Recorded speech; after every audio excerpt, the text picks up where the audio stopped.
السلام عليكم، معكم محمد الطنوبي، ودي إن شاء الله الحلقة الأولى من سلسلة حلقات الدوكر أند كوبرنيتز.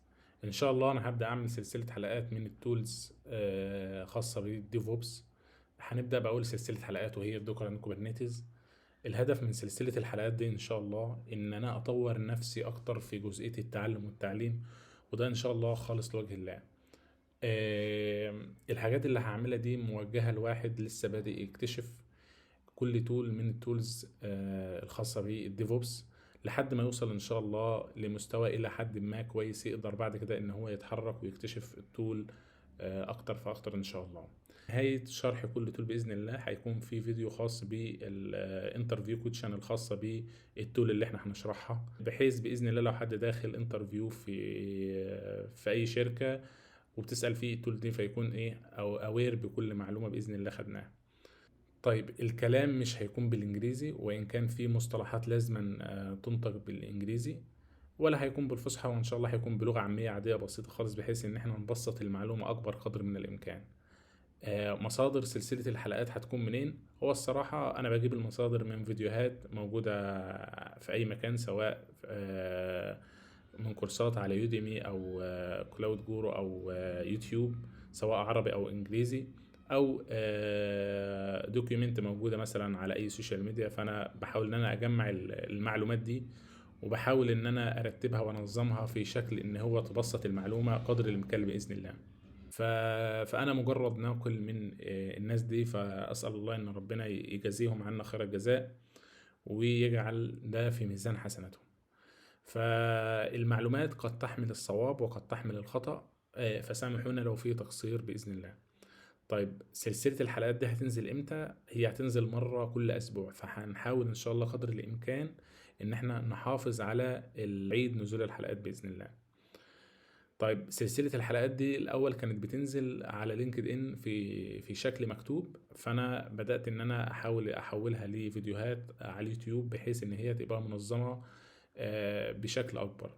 انا اقبل النقد، فلو في اي نقد مثلا في عرض الفيديوهات في معلومات خاطئة مثلا قلتها بغير قصد او بقصد، فاتمنى ان تصححوا لي. يعني احنا مجرد ان احنا بنتعلم من بعض، انا ما عنديش معلومة زيادة وانتم ما عندكمش معلومة زيادة، احنا مجرد ان احنا بنتعلم من بعض بحيث ان احنا نساعد بعض في ان احنا ان شاء الله نوصل للهدف بتاعنا، اللي احنا باذن الله نتعلم حاجة جديدة تفيدنا ان شاء الله، سواء في معلومات عامة او سواء في الكارير باص بتاعنا. فتعالى نبدأ كده إن شاء الله أول حلقة من سلسلة حلقات الدوكر أند كوبرنيتز. خلينا نبدأ إن شاء الله كده يا شباب في أول حلقة من سلسلة حلقات الدوكر أند كوبرنيتز، وهنتكلم إن شاء الله من الأول خالص من بداية الموضوع لحد ما وصلنا لحتة الكونتينرايزيشن. طيب هو الموضوع أصلا بدأ إزاي؟ الموضوع بدأ إن أنا عندي فيزيكال سيرفر. الفيزيكال سيرفر ده فيه هاردوير زي الريسورسز والسي بي يو والنتوركينج والديسكس والرام. فاللي بتعمله ان انت بيبقى عندك الهاردوير لاير ده، فوقيه بتعمل انستليشن للاوبريتنج سيستم بتاعك وليكن مثلا لينكس، وفوقيه بينزل عليه شويه الابلكيشنز بتاعتك. طيب هنا فين المشكله؟ المشكله ظهرت لو انا عندي اكتر من ابلكيشن، لو انا عايز اعمل ديبلوي لاكتر من ابلكيشن. طب عايز اعمل ديبلوي لاكتر من ابلكيشن، فانت بتحتاج ايه؟ هروح احتاج فيزيكال سيرفر تاني ينزل عليه اوبريتنج سيستم تاني. وخلي بالك الاوبريتنج سيستم مش ثابت، انت لو عندك ابلكيشن بيرن على لينكس خلاف لما ابلكيشن بيترن على ويندوز. وبعد كده بحط الابلكيشن بتاعي اللي محتاج اعمل له ايه ديبلوي. طب في ابلكيشن ثالث نفس السيناريو، في ابلكيشن رابع نفس السيناريو. فانت حرفيا بتعمل ويست للريسورسز بتاعتك، وكل ما الريسورسز بقت مهدرة كل ما الكوست زادت عليك، وحرفيا بتخسر فلوس. فكل هدفك ان انت تعمل ايه؟ ان انا احاول اتلاشى المشاكل دي. كانت المشاكل اللي انا بتواجهني ان انا بستغل ريسورسز مهدرة في ان انا عاوز اعمل ديبلوي لابلكيشن واحد فقط. طب هي في فكرة حلت لي المشكلة دي؟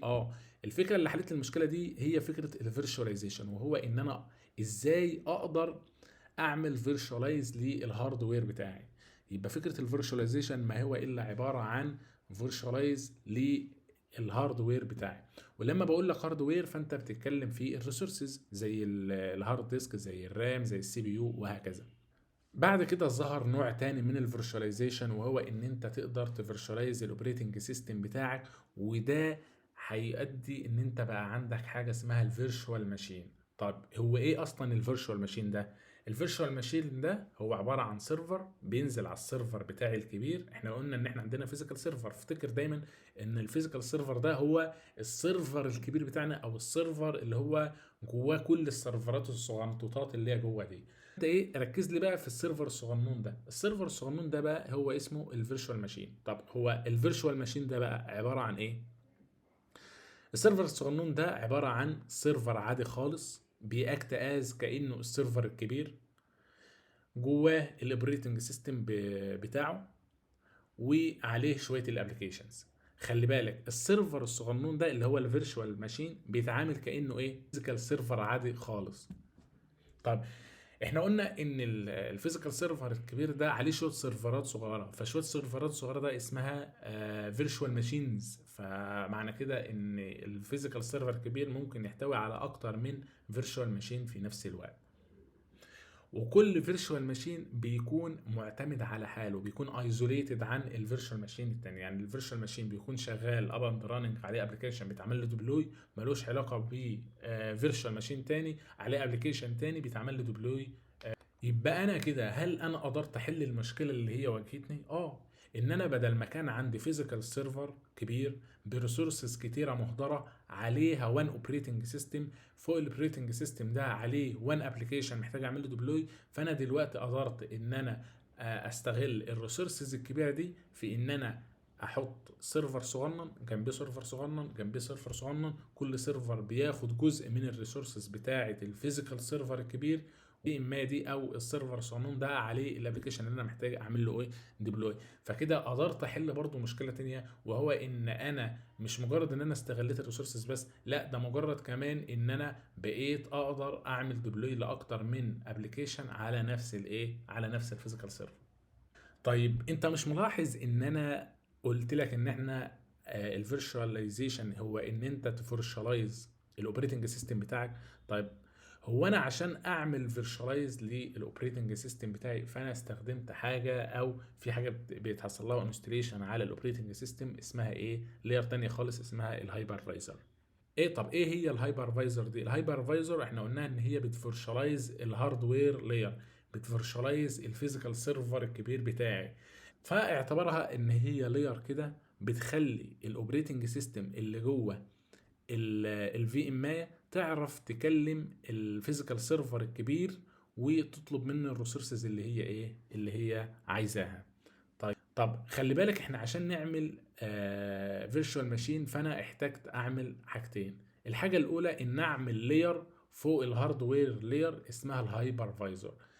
طيب زي ما انت شايف كده، هي الهايبرفايزر ده احنا قلنا ان هي، او قلنا ان فكره الفيرشواليزيشن عباره عن ايه، ان انا بعمل فيرشواليز للهاردوير، فاللي بيعمل لي الحته دي حاجه اسمها الهايبرفايزر. طب هو الهايبرفايزر ده بيعمل ايه؟ بيخلي الاوبريتنج سيستم اللي جوه الفي ام تعرف تكلم الهاردوير بتاع الايه، بتاع الفيزيكال سيرفر، وتطلب منه السبيكس اللي هي عايزاها. طيب ايه الحاجة التانية بقى اللي بيعتمد عليها الفي ام؟ احنا قلنا ان انا عشان اعمل في ام فانا عندي حاجتين. طب احنا قلنا ان الحاجة الاولانية اللي هي الهايبرفايزر، وده اللي هي بتفرشلايز الهاردوير. الحاجة التانية ان شاء الله وهو السوفت وير اللي بيمانج ايه، اللي بيمانج الفي ام. يعني تقول للفي ام ده يشتغل امتى، يقف امتى، تعمل له ديليشن، اسيبه كده. يبقى حتة المانجمنت للفي ام. يبقى انا عندي حاجتين، الحاجه اللي هو الهايبرفايزر اللي هو بيفيرشواليز الهاردوير، الحاجه التانية السوفت وير اللي هو بيقدر يمانج الايه، الفي ام اي. طيب هل انت شايف ان في مشكله، ولا انت شايف ان الدنيا كده سموز وما فيش اي حاجه؟ يعني احنا كان الاول عندنا مشكله ان انا كان عندي وان فيزيكال سيرفر عليه اوبريتنج سيستم فوق الابلكيشن بتاعي عمل له ديبلوي، فكان دي مشكله ان انا عندي لو عندي اكتر من ابلكيشن محتاج اعمل له ديبلوي فانا هجيب اكتر من فيزيكال سيرفرز، فعندي ريسورسز ضايعه، وكل ما عندي ريسورسز ضايعه فانا عندي كوست كبير عليا. فجينا حلينا المشكله دي ان انا ظهر فكره الفيرشواليزيشن، وقلنا ان فكره الفيرشواليزيشن ده ان انا اعمل او اقدر اعمل فيرشواليز للهاردوير. فانا قدرت استغل الفيزيكال ريسورسز اللي هي موجوده على الفيزيكال سيرفر في ان انا قدرت ان انا افيرشواليز الهاردوير، وان انا قدرت اعمل فيرشواليزيشن للهاردوير يوزنج لاير تانية اسمها الايه، اسمها الهايبرفايزر.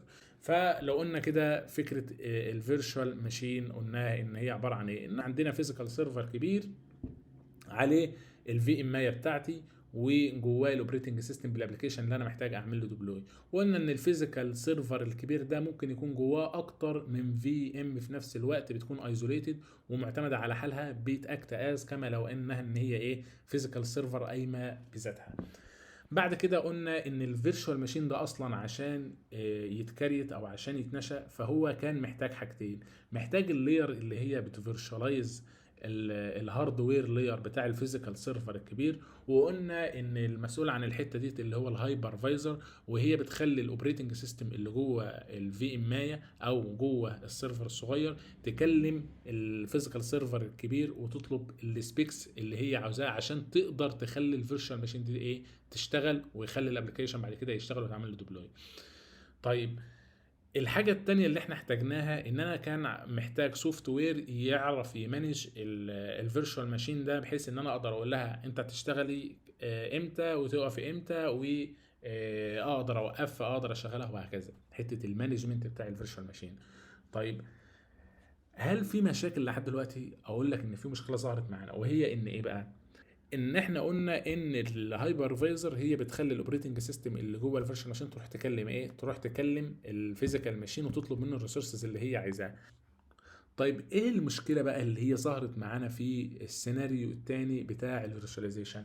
وهي ان انت لما كان انت بتطلب ريسورسز، فالريسورسز دي في جزء منها كبير جدا جدا رايح لان انت تقوم اصلا الفيرشوال ماشين، وبعد كده بيبقى في شوية ريسورسز مستخدمة في الابليكيشن ذات نفسه. ده طبعا خلاف ان انت محتاج تتاكد ان الفيرتشوال ماشين بتاعك اب اند راننج، وعمليه بقى الباتشنج والمانجمنت بتاعه الفيرتشوال ماشين ده اصلا ايه، مشاكلها كبيره يا شباب. طب هل في حل للمشكله ديت؟ يعني في سوليوشن تاني ظهر قدر ان هو يحل لي المشكله دي، واللي هو يخليني بس ان انا اقدر استغل الريسورسز اللي تقوم لي الابلكيشن بس، وماليش دعوه بقى باي حاجه لها علاقه بالفيزيكال سيرفر الكبير او بالفيرتشوال ماشين او حاجه من هذا القبيل؟ طلع معانا ان احنا عندنا سوليوشن ان شاء الله، وهي فكره الكونتينرايزيشن، وده ان شاء الله اللي هنعرفه في الحلقه الثانيه باذن الله من سلسله حلقات الدوكر اند كوبرنيتس. اتمنى ان شاء الله ان الحلقه تكون غطت جزء كبير من الهيستوري بشكل سريع، واشوفكم ان شاء الله في الحلقه الثانيه من سلسله حلقات الدوكر اند كوبرنيتس، والسلام عليكم ورحمه الله.